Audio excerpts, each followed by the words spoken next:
हम एक बड़े फितने के अंदर पड़ने वाले हो तो हमारे ऐसे दोस्त होने चाहिए जो हमें उस वक्त तसल्लियां दे, हमें उस वक्त समझाएं, हमें उस वक्त ऐसा हौसला दे कि ऐ मेरे भाई चंद दिनों की ये मुश्किल है, ऐसी मुश्किल आपके ऊपर जो आई है इससे बढ़ के लोगों के ऊपर मुश्किलात आई हैं, लोग खड़े रहे हैं।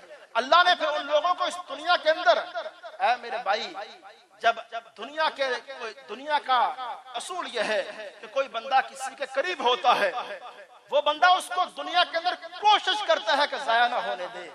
ऐ मेरे भाई, जब एक बंदा अल्लाह के करीब होगा, अल्लाह इस दुनिया के अंदर बंदा अपने महबूब बंदे को कैसे जाया होने देगा। तवक्कल का वो मयार होना चाहिए।